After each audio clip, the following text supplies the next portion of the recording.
صناعة المراكب في مصر من أقدم صناعات المراكب في العالم. النيل ده الحبيب، المكان اللي بتلجأ له في وحدتك. بس النيل زي ما هو حبيب المكتئبين فهو كمان حبيب المهندسين اللي عادة برضو بيكونوا مكتئبين.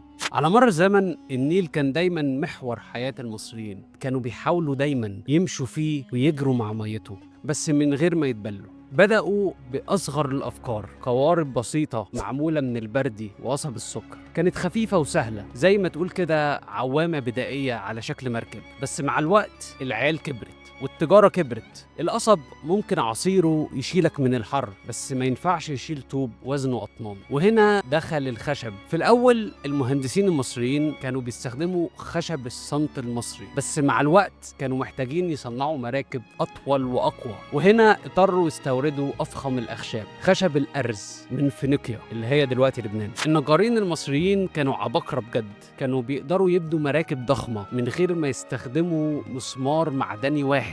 كانت التقنية اللي بيستخدموها اسمها التعشيق والتثبيت، ودي كانت بتعتمد على انهم ينحتوا الالواح الخشبية بدقة متناهية بحيث تركب في بعض وتثبت زي اجزاء البازل كده، والنتيجة معجزات هندسية في قلب النيل. مركب خفيف زي الريشة وبيتسابق مع البط، ومع ذلك كان بيشيل بضاعة وناس وزنها يهد جبال.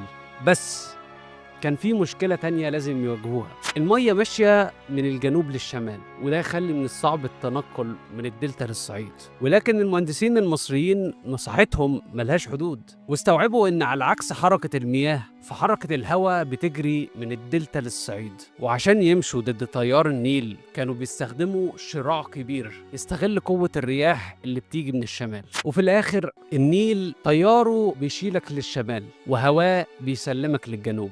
انت بس تسيب له روحك وهو هيرفعها لوحده. ما تنسوش تشوفوا باقي الفيديوهات وما تبخلوش علينا بالاعجاب والمتابعه.